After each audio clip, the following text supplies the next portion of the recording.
Good morning, ladies and gentlemen, and thank you for attending this virtual meeting. It's my pleasure to welcome you on behalf of Black Rose Industries Limited and SKP Securities to this Q4 FY23 and FY23 financial results webinar. We have with us Mr. Anup Jatia, Executive Director, along with Mr. Amrish Daga, Joint CFO and Investor Relations Officer. This webinar is being recorded for compliance reasons, and during the discussion, there may be certain forward-looking statements which must be viewed in conjunction with the risk that the company faces. We'll have the opening remarks from Mr. Jatia, followed by a presentation. We then open the floor for a Q&A session. Thank you, and over to you, Anupji. Thank you, Navinji. Thank you, everybody, for joining today on our webinar to review the annual performance of the company. I hope everybody is doing well and staying in good health. Of course, the weather has been very hot recently, but please stay safe and take care of yourselves. I'd like to now start with the presentation, and I'll hand over to Amrish. Thank you, Anupji. While the presentation goes, let me just share a note of caution that this presentation might contain some forward-looking statements which carry their risk.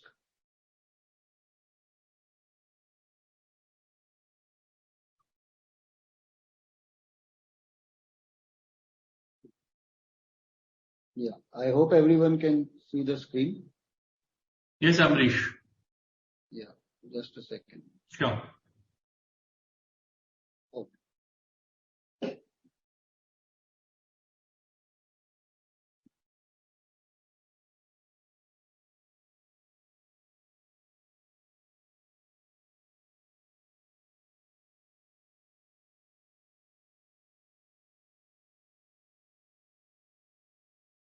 Just give me a moment while the video uploads. Yeah. So talking about the presence of Black Rose. Black Rose started as a chemical distribution company, and we have very strong relationships with leading chemical manufacturing companies who are our principals, based out of Japan, Germany, and Thailand. The distribution business caters to end user customers spread throughout India and also worldwide. From distribution in 2013, we moved to the chemical manufacturing when we set up South Asia's first acrylamide liquid plant with an initial capacity of 10,000 metric tons. Currently, the capacity for acrylamide liquids at our plant in Jagaria is 32,000 metric tons per annum, out of which 20,000 is for merchant sales and the balance 12,000 for our captive requirement. Next, in the same chemistry, we started off with the polyacrylamide liquids, which has an installed capacity of 40,000 metric tons per annum, and it caters mainly to the ceramic tile industry based in Morbi. The company also started manufacturing N-methylol acrylamide with a capacity of 2,000 metric ton towards the end of the last financial year. Then we set up the acrylamide solid plant with a capacity of 3,600 metric tons in May 2022. And that is helping us to boost our sales both domestically as well as internationally. The polyacrylamide solid is a project that our R&D team is currently focused on, and we plan to set up a plant of 10,000 metric tons per annum once the R&D is completed. BR Chemicals company is the 100% subsidiary based in Japan and is engaged in the local distribution and export of chemicals. The other legacy businesses of the company contribute to less than 1% of the total turnover. Moving on to the snapshot of the financials for the financial year 22-23, we see that due to the global headwinds, there was a dip in the revenue as the year gone by saw steep fall in the chemical prices, and at the same time lower demand, which resulted in a dip in the total revenue from operations by 18% on standalone basis. This was, however, supported with a stronger performance in the second half of the year. As a result of the falling prices and the high cost inventory at the beginning of the year, the overall EBITDA also dipped to about 139 million for the year ended, resulting in a lower PAT and lower margins. The overall EPS for the year stood at 1.29 per share. A snapshot of the balance sheet at the end of the year shows us that the company is in a very strong financial position with zero long-term debts and having a good cash flow. Cash flow from operations during the year stood at 225 million, which also resulted in the company being geared up to cater to the customer base during the course of the coming years. The inventories, which were quite high at the beginning of the year, have dropped substantially as the company has been able to liquidate the high cost inventory. At the same time, the debtors turnover has also gone up significantly. The company's total debt equity ratio stood at a meager 0.02, which shows the strong position that the company is in. Moving on to the financials on standalone basis. The total revenue saw a decline from the previous year, as did the EBITDA, due to the global headwinds. The expected turnaround of China after the COVID-induced lockdowns did not materialize during the course of the year, which put additional pressure and created an oversupply position in the global chemical market. This impacted our revenue and EBITDA as well. However, new product addition to cater to the US oil and gas industry during the year helped in bringing in additional revenue and profits to our distribution portfolio and provided impetus to our revenue as well as profits. At the same time, towards the second half of the year, the international shipping and freight costs reduced significantly, which lent support to our exports, so much so that in the previous quarter, our exports actually outstripped our domestic sales. The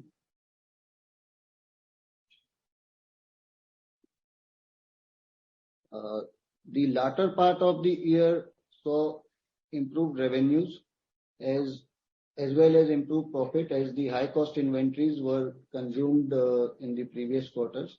Overall, we see the chemical distribution turnovers stood at 196 million for the year, compared to the manufacturing, which clocked in at 81 million.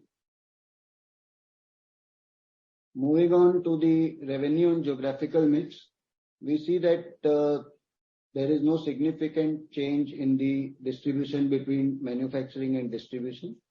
The previous year saw 68% share of the distribution business, while the current year ended at 70%.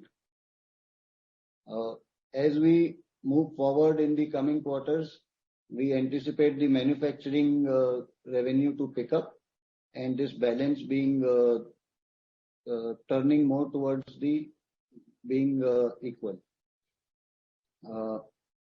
On the geographical distribution, we see that the exports have become 30% of the total revenue for the current year, which is a threefold increase in the percentage. This has been brought about by good demand in both the distribution as well as manufacturing divisions, and new product additions at the same time due to reduced freight costs. Moving on to the financials related to the distribution segment. we see the overall revenue in the distribution segment was down by 16% from the previous year. This was mainly due to the falling prices of chemicals, which led to lower realization, as well as subdued demand in the domestic markets. This was somewhat made up by the good demand we received from the US oil and gas sector, which helped us in increasing our overall revenue. The limited availability of certain key products also impacted our sales in products such as ethylonamines and metacresol.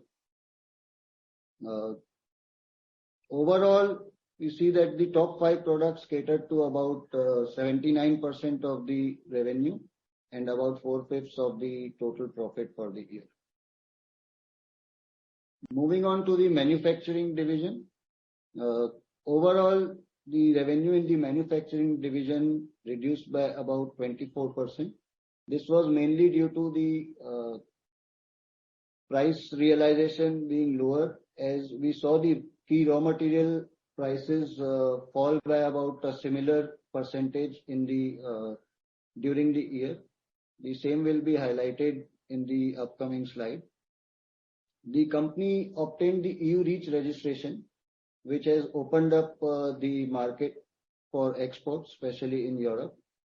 And we saw significant volumes in the latter half of the year in terms of export.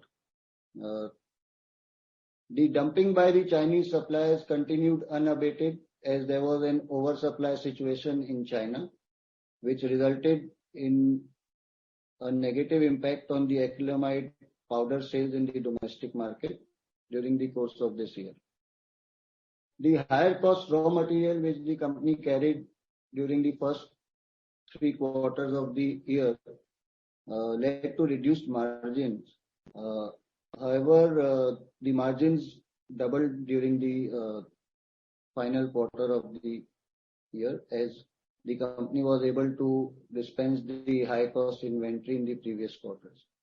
The overall slowdown in the Morbi tile market due to the high gas prices as an impact of the war in Europe, as well as the high raw material cost in the earlier part of the year, saw the sales value of polyacrylamide liquids being impacted during the course of the year. Next, we come to the correlation between the key raw material acrylonitrile and the acrylamide prices during the course of this year, where the acrylonitrile started at around $1,900 per metric ton during April. It ended the year at about 25% lower at $1,400 per metric ton, and there was a significant drop in prices, which also led to lower realization for our finished product, as is visible in the figures. Now we move on to the outlook for the current quarter, and I will request Anuj to take it forward from here. Thank you, Amrish. The chemical distribution business is well positioned to grow during this quarter and, well, during this year, based on the good support that we are getting from the suppliers.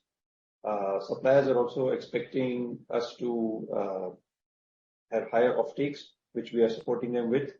And with this support from the suppliers, we're also able to provide the necessary competitive pricing to our customers over here. As Amrish mentioned, also metacresol and ethylonamines, which were basically in reduced supply during the last year, we find this year that these supplies are going to be coming back. Metacresol supplies have already started coming back. Ethylonamines also is expected to come back probably in Q2. So this will again add to our revenues as well as our profits. On the negative side, we feel that the US oil and gas industry, where a lot of our exports are going from our distribution business, may slow down in the coming months. due to the recessionary sentiment which is going around and because of the dip in the oil prices. So this is one of the areas where we feel there may be some slowdown now in the US. In terms of the acrylamide liquid and solid business, the prices of acrylamide liquid fell again during Q1 FY24.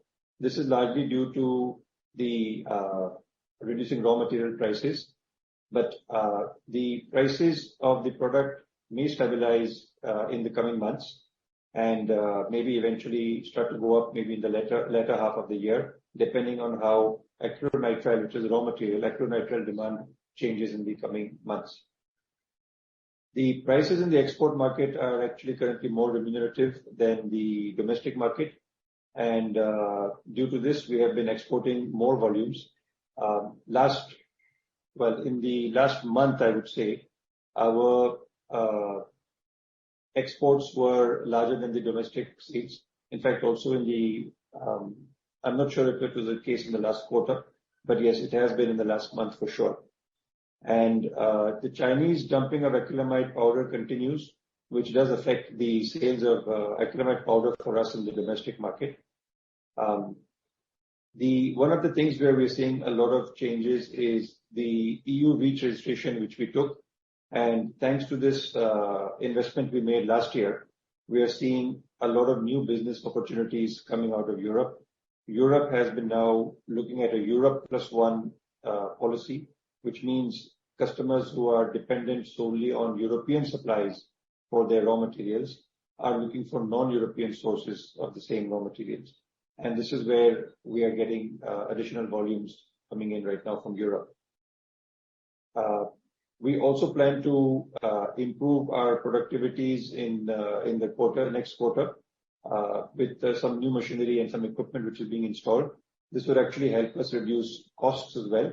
So we feel that in Q2 we can see a lot of changes happening in terms of the profitability as well as the sales. On the PAM liquid side, the sales of PAM liquid, especially basically the ceramic binder that we sell in Morbi, has been quite stable even during Q1.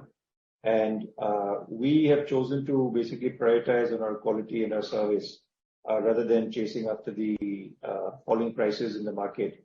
And we intend to maintain our market share and gradually increase the market share with improved product. On the NMA side, the N-methanol acrylamide, we have been receiving repeat orders from our regular customers. Some of these are multinationals, and now our product is undergoing approval, still further approvals at domestic end users as well as overseas end users. So we are expecting in the next quarter, we should see a 4-fold increase in the sales of this product.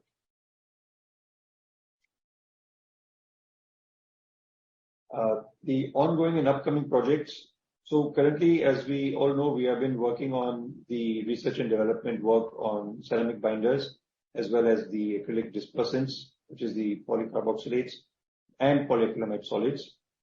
We are also conducting currently a feasibility study for a specialty chemical project in collaboration with a Japanese company. This was discussed also in our last webinar briefly.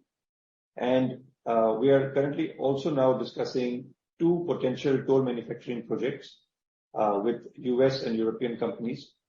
This will again further add to our revenues and to our manufacturing growth. The next slide, the manufacturing business CapEx slide. This is pretty much the same slide we've been sharing in the past quarters. This basically tells you the availability of further expansion in each of these products. So when you see acrylamide liquid, current capacity is 20 plus 12, 32,000 tons. We have further space available to expand to another 60,000 tons. So this is what basically this means. So this chart is telling you, and it also tells you how much of capex has already been incurred overall at the plant, which is 58 crores, which is more or less unchanged, I believe, from the last quarter's results numbers. Yeah. Okay. Thank you very much. Over to you, Naveen ji. Thank you. Thank you, Anup ji.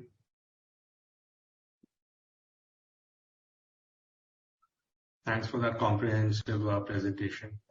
Friends, we now open the floor for Q&A. Anyone wishing to ask a question, request you to please raise your hand. We'll unmute you and take your question. Just wait for a couple of minutes to let some questions line up.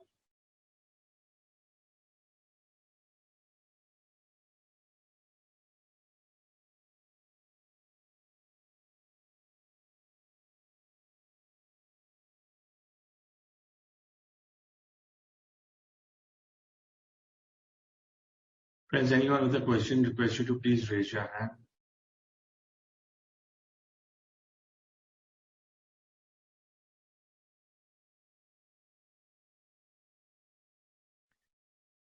Yes, the presentation has been quite comprehensive enough. Yeah, that's what I was just going to say, that I think our presentation has been quite comprehensive. We've been learning from every webinar we do. We try to incorporate the questions which we normally get. Yeah. There's a big difference between what it was when we started, about 10 quarters back. Yes. Okay, we have a question from Vineet Agrawal. Okay. Vineet, please unmute yourself and go ahead. Good morning, sir, and thank you for the opportunity. Sir, I have a few questions. I know you don't provide the volume numbers. Can you please discuss qualitatively whether our FY23 volumes were higher or lower than FY22 comparatively? And also quarter four of corresponding years. You are talking about for acrylamide? Yes, sir. Acrylamide and PAM both. Okay. I don't have the numbers in front of me, but I believe the quantitatively the volume in 2023, FY 2023, were slightly lower than what we had in FY22 on the acrylamide side. However, in Q4, the volume was greater than all the other quarters. So we saw an increase in Q4, whereas we saw dips in Q1, 2, and 3, but especially in Q2 is when we saw the major dip in volumes, if I'm not mistaken. But in Q4 we saw an increase. And so go ahead. And for volumes, and for just 1 second, please.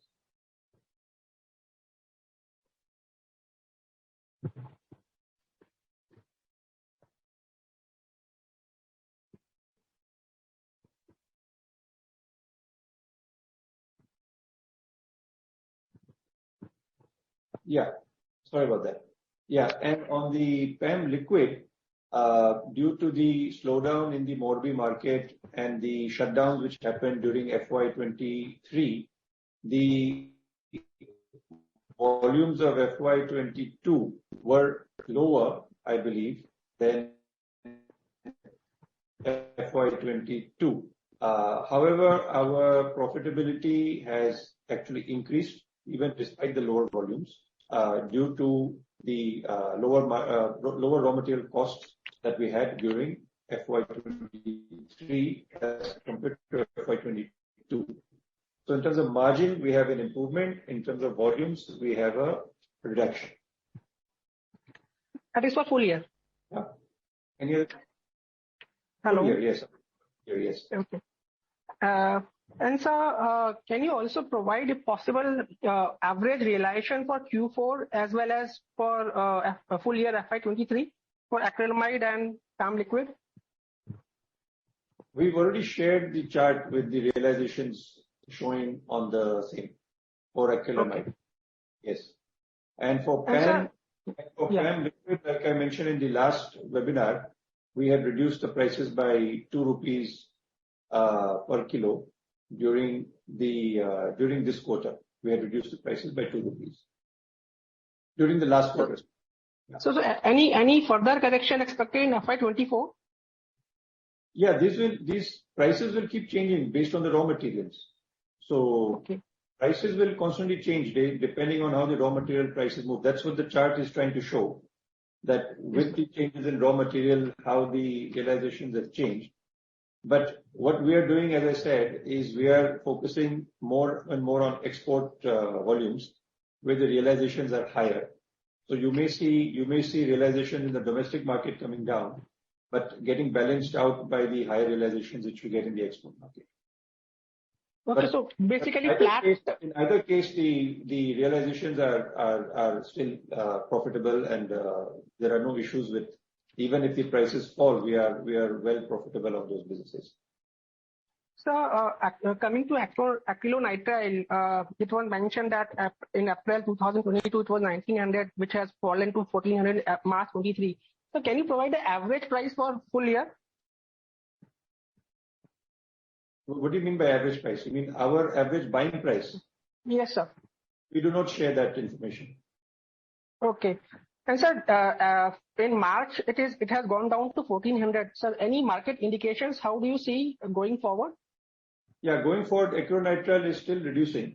It is currently at around $1,200 levels. So prices have continued to fall. But fortunately now we do not carry high stocks of raw material. So since we are now working on a very lean stock position, we are able to take advantage of the falling prices immediately. Okay. Thank you, sir. That's all. This will help improve our margins in the coming quarters and in this quarter. And the margin improvement will be gradual. Am I correct? No, margin improvements have already taken place. Like Ambrish mentioned, we have doubled our margin on acrylamide in the last quarter, and we will continue to have. Sir, I was talking about our peak margins, which were around 11-12%. That will come gradually, or you expect it in FY24 itself? I'm sorry, are you talking about acrylamide or you're talking about the whole company? Overall. Yeah, overall margins on distribution, also the margins have improved now. If you see our Q4 margins have improved over Q3. So this margin improvement is gradually taking place as the prices start to stabilize, as our stocks start to become better managed in terms of not having too much stocks at high inventory costs. So as those stocks will reduce and as we are able to run more on a just-in-time basis, we are able to take advantage of the lower raw material costs coming in. Thank you, sir. The margins are expected to improve, yes.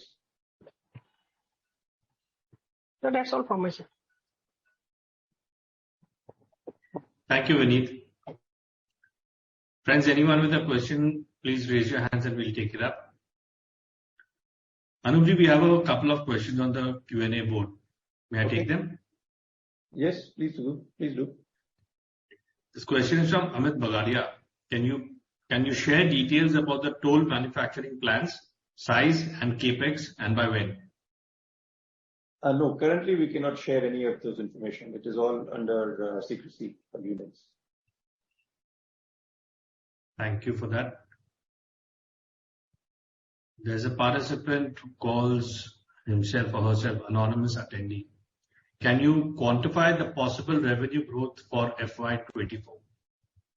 I'm not sure if I would be answering questions from anonymous attendees.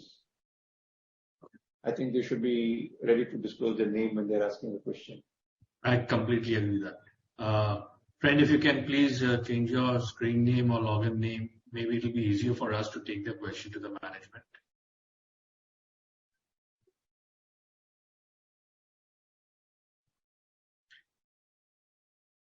We have a question from Ankit Babel. Okay. Ankit, please go ahead. Yeah, am I audible? Yes, Ankit, please go ahead. Yeah, so I'll ask the same question. So, sir, the point was that in FY22, your revenue was around 343 with a EBITDA of around 13%. Now the expectations were very high from FY23 numbers, like a 15-20% growth and a 15% margins. But I understand there were a lot of macro headwinds and the results were not to that extent.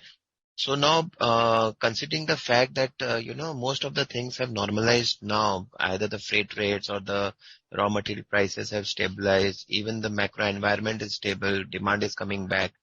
So what is your outlook in terms of numbers for FY24, at the standalone level in terms of your revenue and EBITDA margins, including both distribution and manufacturing taken together? Okay. So yes, you're right that a lot of things have started to stabilize. But one of the things that we've learned from the previous quarters and the previous year especially is that uncertainty is still always very high. Things can change very rapidly. And that's what we saw last year in between FY22 and FY23. Things very rapidly changed. So I would not like to give numbers for to tell you something which we expect for the entire FY24. I prefer to speak more on a quarter-to-quarter basis, which is when I have where I still have the necessary visibility to some extent. So I do understand your question, but just in order to avoid having misleading information, I would like to stick to giving my outlooks, which I've done today also, mainly on Q1 and Q2. So coming to to that range of time, what I can see is that we do see that there is some level of stabilization in the market. But that said, prices are still falling. Whether they are the distribution products or whether they are the acrylamide raw materials, prices have not stopped falling. They are still falling. The difference that has happened is, especially in our case, is that earlier we carried heavy inventories of raw materials as well as distribution stocks in anticipation of increasing demand, which didn't happen during FY23. And that took us a few quarters to basically get out of. And that's why you see a lot of the numbers of FY23 as we do. If at that time we did not carry those levels of stocks, those levels of inventories in anticipation of the increasing demand, our profitability and margins would not have been hit the way they were hit. So, what we've done, we are playing cautious. Our focus is now on maintaining inventories at reasonable levels, but closer to minimum levels, not minimum, but closer to minimum levels, so that we are able to follow our sales along with the raw material price falls. Because customers expect prices to be corrected the moment they know raw materials have come down. And this is what we have to plan our procurement on. So a lot of the margin improvement that you will see in these coming quarters is going to be from better procurement planning. The demand still locally is not as strong as it used to be back in FY22. Demand of course, it depends on the product and depends on the area. But for example, in the Morbi, the PAM liquid side, for example, the demand is not back to what it was in FY22 still. On acrylamide as well, a lot of acrylamide actually goes into that same market. So again, the demand in that sector is not as strong as it used to be. On exports, demand on the export side from Europe, if you see the overall demand of the region, it is not increasing. But our demand or our sales into those regions is increasing because customers are now having the necessity or the need or the desire to spread out their raw material sources. So this is where we are seeing our advantages, and this is where we are seeing openings for our company. And that is why our exports are increasing more and more right now. So this is really the direction that the company is taking. I would like to say that, we should be able to grow our revenues by 10, 20, 30% in this year. But again, these are statements which we will have to gradually make. I cannot tell you that today. we will discuss this quarter to quarter on these webinars, and then we'll be able to update you with better information.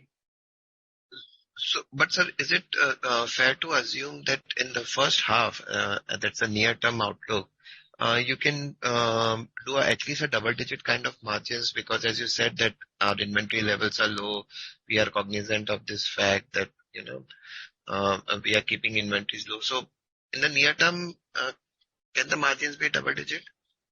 Our gross margins even today are double-digit on most of the products that we sell. No, I'm talking about the EBITDA margins. Even the EBITDA margins on our, for example, on our manufacturing side, they are in double digits, even today. Okay. So my second question is on the your PAM solid project. I mean, it's in that R&D phase since last 1 year now. So when do you expect the construction to start, and why it's taking so long time? So, like I said last time, the project requires a lot of very detailed research. India does not have this technology available. It's not like I can, hire somebody who knows this research in and out, and we just simply start a plant. These technologies require time to be developed, and we want to basically develop this technology in-house so that we are able to have freedom in sales of our product. That being said, there is a lot of work happening right now over there, and I can't disclose too much right now. But whenever there are changes which need disclosure, we will come to you. But there are some developments ongoing, which hopefully we'll be able to share with you soon. Okay, thank you so much, sir. Thank you. Thank you, Ankit. Friends, anyone with a question, please raise your hand and we'll take it up.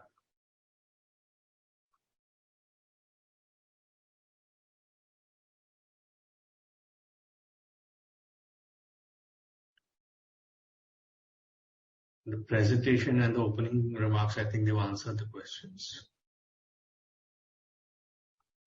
Friends, anyone with a question, please raise your hand.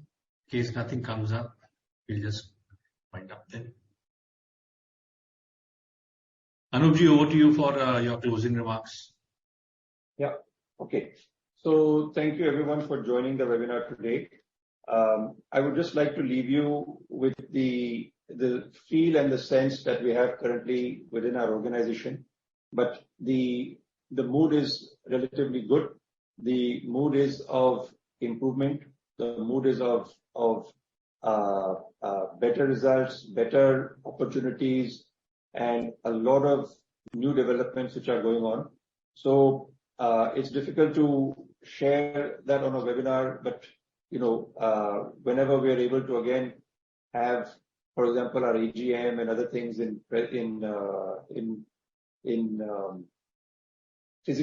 physical mode, I think that's something that I would like to share with all of you more. But yes, things are looking good. Things are looking better.